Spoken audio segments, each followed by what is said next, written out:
And welcome to Mostly Minnesota Music Podcast Edition. I'm Ann Tracy, and I'm excited today to talk to the Syvers. We've got Sarah and Jake Larson. Welcome. Hi, thanks for having us. Yeah. Yeah, I'm delighted. I've enjoyed watching your YouTube channel. You've got so many fun videos out there, and I know you've got a single we'll talk about in a little bit. But just to kind of get started, tell us a little bit about how you guys got to play music together. Yes. Sorry. Our kids are running around upstairs. So. I don't know if you can hear the thundering. That is a 3-year-old, I think, probably stomping like an elephant is a game he likes to play. Yes. Nice. That's good. You should have said it's the drummer upstairs. Yeah, there you go. He wishes. You would love. But I like thinking it's a baby elephant better. Yeah. Oh, man. Yes. Great question. So we actually met. We went to college together. We got married 10 years ago, which is like insane. We met and we're individual musicians in our own likeness. I was in a band, a mostly instrumental band, and Sarah was a singer.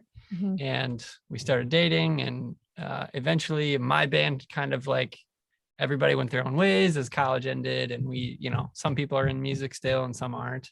And then we got married, and we're like, well, let's maybe try and do it together and see if it works. And so we've been doing it for, I don't know.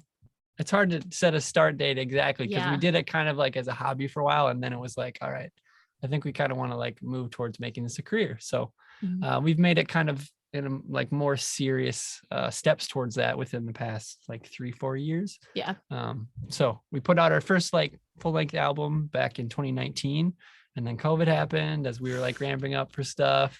But then as things started to open up again and we were processing this past year, we're like, well, I think we still want to keep going. So that's what this next season of Syvers is kind of all about. So That's awesome.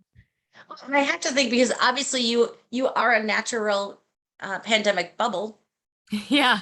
Yep. So did you find, but yet, and you mentioned a child upstairs, and you mentioned earlier to me that you have two little ones. Yes.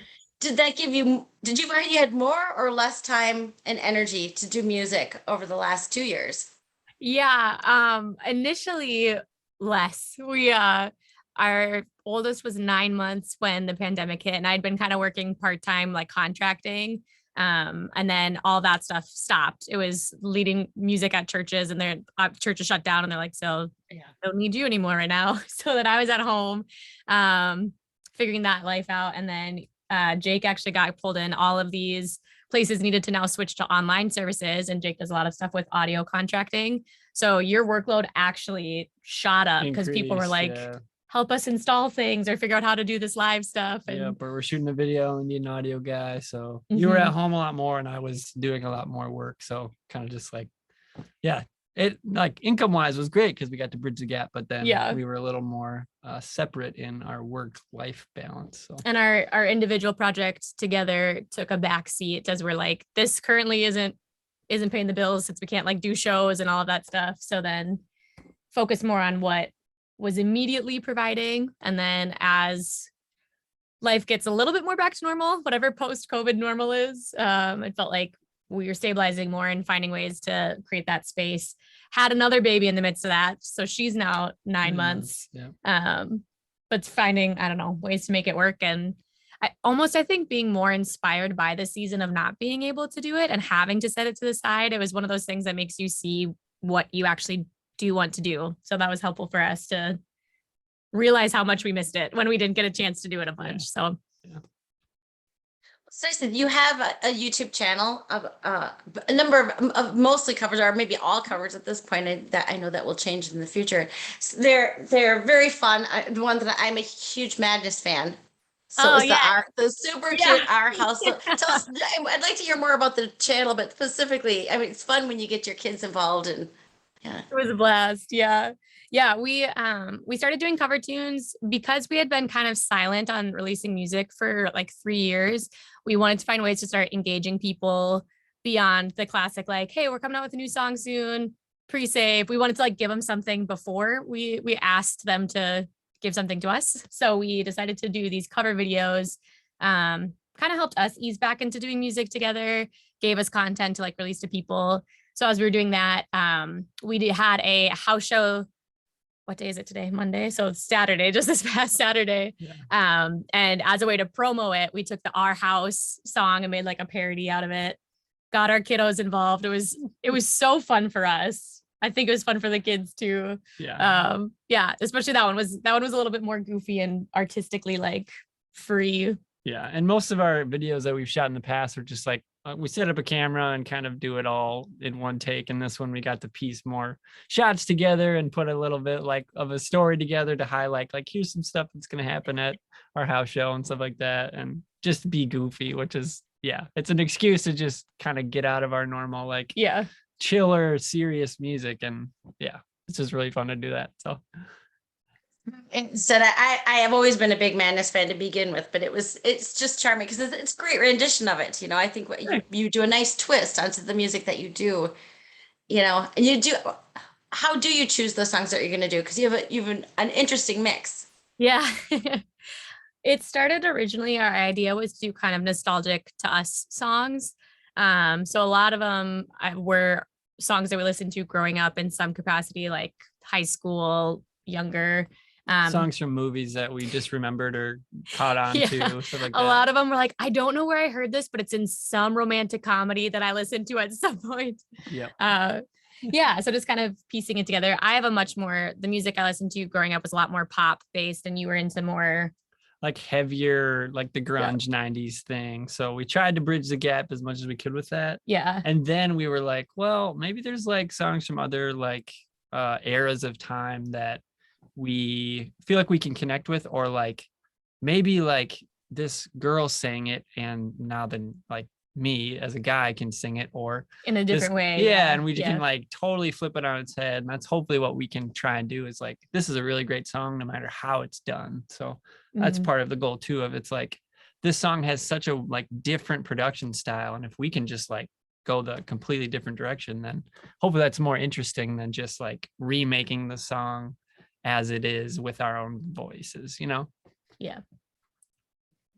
I don't usually like to ask this question when we're talking about original music, but since at this point we're talking about the covers, do you guys have a favorite or one that you thought, oh, I don't know, and then it came, like, oh my gosh, that was awesome.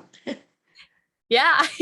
Most of the ones that end up being our favorite was exactly that. Like you just said, that like, oh gosh, was that a waste of time? Is this one going to translate? And then we're like, okay, yeah, actually that went well. Pretty fun, yeah. One of our favorites we did Friday I'm in Love. That's another one that's like, how do I know the song? It's from some movie, I think. Yeah. Or like one of those songs you just hear and you just know, even though you don't know how you know it. But we did that one just acoustic, the two of us singing together. And it's a love song. And we actually, even though we're a couple, we don't sing a lot of love songs. And it was cute and fun to like sing this little love song together and harmonize a lot. So that one was a fun one. One thing I would say, the Arthur theme song is one of my favorites too. So we decided to do like a lo-fi beats version of it, and it's more on the goofy end of things. But to like test our like live production skills was kind of the goal of that, of like, let's see if we can loop some stuff and trigger some things with Ableton and like do a cool different rendition of this like classic kids TV show song. So yeah, that one is one of my favorites. So. It's fun. Yeah. What's so funny is you named two of the three, our house, and then the other two are the ones that I wrote down as the ones I like best. Yes. Okay. Same thing. So we're in sync. Yeah, they're super fun to watch, and I think it's such a good idea to get yourselves easing back into it, and then to get the audience easing back into it, because I think especially throughout the tumultuous last couple of years that we've had, there's something nice about something familiar with a twist. Yeah. 100%. Yeah. Yeah, and how there's something comforting about the familiarity, and there's something nice about the twist that okay, so that's. I feel like that's how we've also discovered new artists, is like, oh, this chick did like a rendition of a Bon Iver tune that we love, or this artist did something from the 60s, and it's like, oh, now I have a really cool artist because I like your style, but you did this song that I like is nostalgic for me. So Yeah. Sometimes it's easier, I feel like, to discover people doing songs you already know versus a band you don't know doing the original music, which is great, cool. but you don't like, it's harder sometimes to find that. Yeah. So hopefully it was a way to kind of like put some stuff out there that maybe will draw people to connect with us in a way that they maybe wouldn't have if we just started with original music. Yeah. Was a hope, at least. See this. As a former teacher, you're supposed to go from the known to the unknown. So I think you There you got it go. down. You got it nailed. That's Hey. and going from the known to the unknown, you've got a single coming out on Friday, June 24th. Fired up. And I like it. It's funny you talk about Bon Iver because I hear some influence of Bon Iver in the music. You know, Yeah. I think you've got a very good indie lo-fi kind. Sometimes if it listening to some of the music, it feels like the kind of the synth of the 70s and the ethos of the 80s. Is Yeah, how I like would that, describe some yeah. of your music. Yeah, but I'd That's like a to hear great- you talk about. Oh, good. I'd Yeah, love to hear no, you talk about Fired Up. Yeah. no, that's great. I love that. That vintage, yeah, like the 80s reverb, synthy, washy, just like atmospheric. Everything is just like in a, I don't know, somewhat of a cloud. I just love that like immersive experience of music. So with how we do our vocal production, and that song especially was like stacking vocals and layers. bunches of layers of different things. And it's been a process of like, this is one of our main songs that I have worked on to define kind of the next season of Syvers. And if you listen to our previous record and how we like our singing and some of the production choices that we made to where this new single is at, I feel like we've grown and matured in new ways. I'm singing a lot more in my falsetto and doing more harmonies, way higher up in my register than I was comfortable with earlier, but I've been working on it because inspired by artists like Bon Iver or Sigur Rós or Novo Amor. Like those are all like great bands that I love how they sing and how they like, I don't know. Yeah. How they bring their music and produce it and all the stuff like that. So from a production side, it has been like a growing process for me. So yeah. And then it seemed the lyrics, the eats of it is like a quiet anthem almost. Yeah, it's very much so. This Jake wrote the song, the initial hook of it back in like 2018, right? Yeah, it was just like I'm fired up and I had this like vocal line in my head. And then it kind of over the course of the next year, 6 months, like started forming itself with different pieces of lyrics and stuff like that. But then we ended up working on it together a little bit and formalizing the like structure and what the song is about. Yeah. So I don't know if you want to talk about that at all. Or yeah, I mean, it was a coming from a place of you see the work that's been happening in your own life. For us, it was specifically about music and about our career. You see what's happening, but no one else gets to see it yet. And you know, like this is gonna be awesome, but nobody's seen it yet. But I'm choosing to believe in myself and like let that internal reality be enough and trust that in the end, in the long run, things will pan out, that like people get a chance to see like the fruit of everything that I'm working on right now. So we felt like it was a super fitting first release in this new season because it's very much so kind of just blatantly the story of what's happened for us like the last 3 years, I guess, of we've got something coming.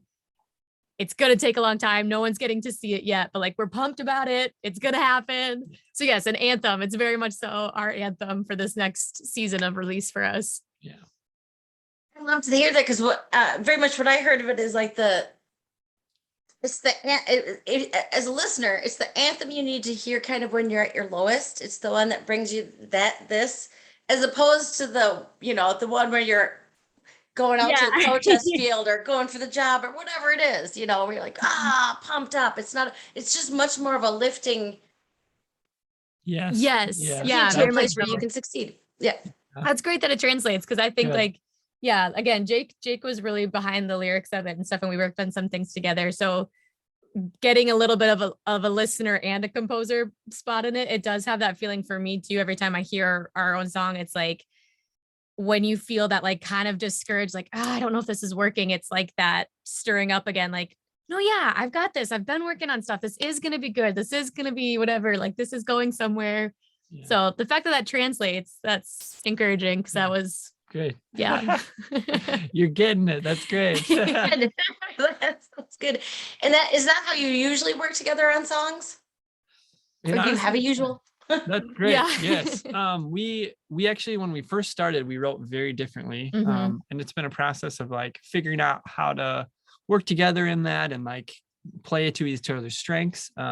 A lot of my writing comes like stream of consciousness. So a melody or a lyric, and then I don't often have like the concept in mind of what the song is going to be about. And sometimes I don't know what the song is about until like 3 years after it's released, because you just like realize like, oh, that's where I was at the time. And, you know, hindsight is 2020. So Mhm. for me, the artistic part of that in writing is very ambiguous. And like, I kind of just like it to be that way. So people can kind of put their own meanings in or like draw things out. But other times there are songs that are Yeah. about specific instances in our life. So Because that's more where I come from. Often when I approach writing, it's because I have an emotion or something that I'm feeling. I'm a big feeler, so a lot of times it's feelings that I'm like, I need to get this out. So it's very much so I'm writing a song about this, so it already has so much context to it. And I think that sometimes in the past it was part of the hard part of that, because Jake would write stuff and sometimes you would write things with no words. You would get the melody and it would just be like, again, Sigros, like just vowel sounds. yeah, And I'm like, this sounds really cool. What are you saying? And you're like, I don't nothing. know. I'm not saying anything yet. So us like learning how to do that together. Some of our songs have been I'll write lyrics and melody, and then Jake kind of comes in and much more on the production side with all of our stuff. Like you're a producer, master, do a great job with all that stuff, play guitar and a lot more instrumentation than I do. So if I've started with a melody or lyrics, Jake usually then like helps. We work on lyrics together almost always, whoever starts it, but then you help flesh things out. This one specifically was really mostly you. It was just me coming in to help. I feel like this one you were like, I could take it this way or this way or this way or this way. And then together we were kind of like, this is the direction we want to go in, making some of those like production calls on what's going to translate and give the vibe that we're actually going for. Yeah, it's good. Is being partners in life a help or a hindrance when it comes to art? Probably depends on the day. Er- Overall, Early on, I will say it was more of a hindrance. Like it has not been an easy journey, but we have just embraced it. Like we've decided like this is what we're going to do as a couple. And the only way you can get better at things is by working at it. And so that's what we decided to do. And you just commit to it, kind of like a marriage, that we, you know, like stuff always comes up. So in our music and in our marriage, it's like we're together. So let's figure it out, no matter how hard that is. So yeah. A big part for us was both being very sensitive artists in different ways. So it'd be like, we're trying to work together. I'd suggest like a lyrical idea and he'd be kind of like, and then I would take that so personally. And then when we leave the studio, we go to dinner together and I'm still feeling that like, you didn't like my lyric idea. So that it like bleeds into everything else. So eventually I was learning that we're on the same team, and whether we like every idea or we're having like artistic differences, really believing just like in our personal relationship, in our creative relationship, we are for each other and we're not trying to like beat each other out as like best idea wins. We're genuinely trying to help each other as artists and help our project find what's best. And I think getting a little less sensitive was a big help to kind of work together, understanding each other and how we work, owning our differences a bit more. Right. And also just like deciding or like being our own separate artists and like knowing and valuing what we bring to the table and being like, just because I don't like this doesn't mean it's bad. It's just one of us has a preference. So we usually decide ahead of time, like maybe you should take the call on this one. Like I maybe disagree with you, but you're going to be the one to be like, yep, this is the final product or have the final say. I mean, we just kind of balance that back and forth because we don't always agree and we have different preferences and that's okay. But it has taken some time to learn how to appreciate that and like lean into it to get to the best stuff that we can create. So. Yeah, we definitely weren't the cute, like we love each other and then music just comes naturally and we just like sit down and sing together all the time. It would be like we'd sit down to sing and I would start crying and you'd get frustrated. That was the early years, what it looked like. But to be honest, now I actually love it. That's our story because it's we've worked so hard for this, honestly, to be able to create together and build this artistic relationship as well as our personal relationship. Yeah. So it feels really full, even though it's been slow. Thankfully, that's part of this next season. It feels like as we figured some things out, we're able to work faster. It doesn't take 3 weeks to write something together because I keep crying and you keep getting frustrated. There's a lot more unity and like flow. So that's even, again, it actually even ties into the song a little bit. Like our artistic relationship has become so much healthier and it's inspiring and encouraging, and not many people will know all the ins and outs of how much work it has been. But hopefully they'll still get to see the fruit of it as we move forward and have a little bit stronger, a little bit healthier working relationship. Yeah, no, totally. Yeah. I think that healthy push and pull makes for more opportunity. Yeah. Yep. You know, when we're 2 Minnesotan and say, yeah, it's nice, Yeah. you end up with nice. You know, you end up with nice, but you never get to anything better. You know, where it's like, oh, that was awesome. Really. That's really good. Yeah, just like it has taken a bit to be like, I don't want to release something that could have been better because somebody didn't say something when they should have. Yeah. And I feel like with our first record, we kind of learned some of those things of like, I didn't speak up when I should have, or I didn't express myself, or we didn't like lean into that as much. And with this new record and these new songs, I feel like we've pushed each other in different ways and grown. And that's a really good point. Thanks for sharing that. Minnesota nice. Yeah, it's true. That's good. So you are working on an EP, on an album to come out? Yes. So it's this new digital era of albums and EPs. We would at some point like to do vinyl. So it's kind of like an album, but the plan is to release a song a month for the next year. So it'll be a full album or a full year cycle of releasing 12 songs total. So June to June.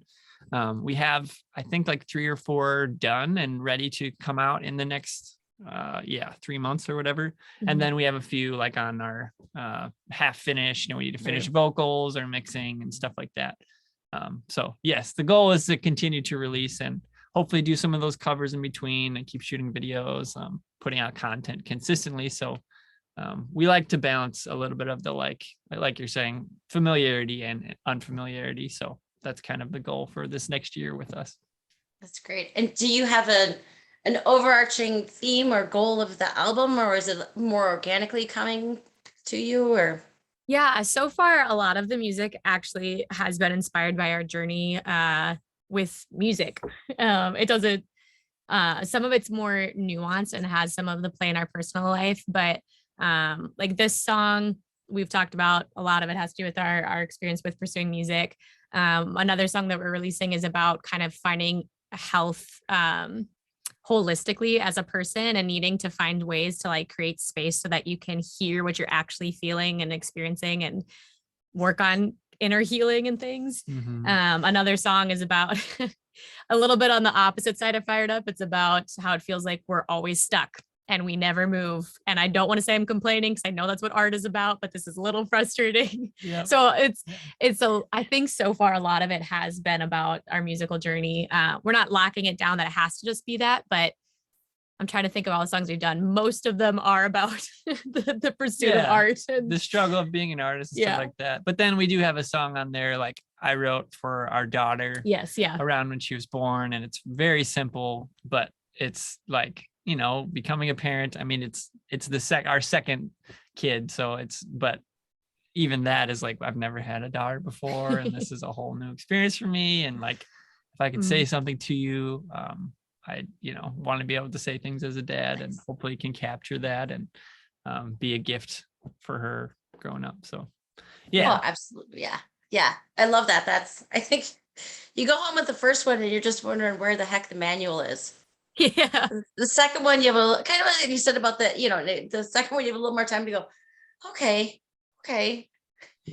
Yeah, you get to appreciate it instead of you like having all the fear of like, are you going to stop breathing? What is going to happen? I don't know. I always thought they were going to stop breathing all the time. Yep. Just like checking in, And also if you go for a third, by that time you're like, she'll be all right. Right. There's a little truth to that, I have to admit. He'll be That's only fine. the third album you'll see. Yeah, exactly. Yeah, Great. yeah. Translates to music too. Good. That's awesome. Well, that's awesome. I look forward to hearing the rest of it because there's something very soothing about the music that I've been listening to you too. I mean, it's great. So you've got a music. I'm going to say again, you've got the single coming out on June 24th, and you've got a music video coming out in July. Yes. Yeah. So Jake went up to Duluth. It was April, so it's technically spring, but spring in Minnesota, it looks like it's winter, Yeah. which was great. It was a perfect day for it because it looked very cold, but it wasn't as cold as it looked. Oh, nice. We wanted it to be like a wintry thing because the song kind of has like a coming out of winter feel in a sense. Mhm. So yeah, we went up off on the North Shore and shot this video, just like one take.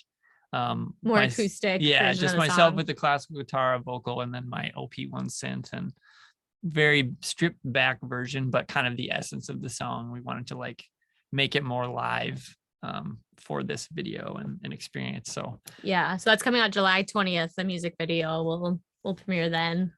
It was super fun. We had a fun time. Our friend Ben Converse is a great incredible photographer, videographer. yeah. And yeah, he did everything. So we try to push his stuff as much as we can because yeah, we're big fans of what he does too. So. That's good. Well, I think, do you have it? You've got a premiere video or some kind of teaser. Yeah. Yes. I'm assuming that footage is from there. Yes. Yep. Yes. So on our YouTube channel, there's a little fired up teaser video and you could see some of the footage and it was just really beautiful. You found like a little, like, it looks like you're on an island, like this little peninsula of snow and Yep. all the Lake Superior behind you. And Yeah, I put the coordinates in the actual video. So when you get Yeah. it, you could copy and paste it if you want to go to the exact spot, like just little peninsula. It's super sweet. Like but Ben actually, he shot a wedding kind of in that area right on the shore there. So we were like scoping it out and we're like, this place would be really sweet. So just drove up in a day and shot it and came back home. And yeah, that was great. yeah, We love to see great use of Minnesota. exactly. Yeah. Yeah. And that is one pretty area. So that's nice.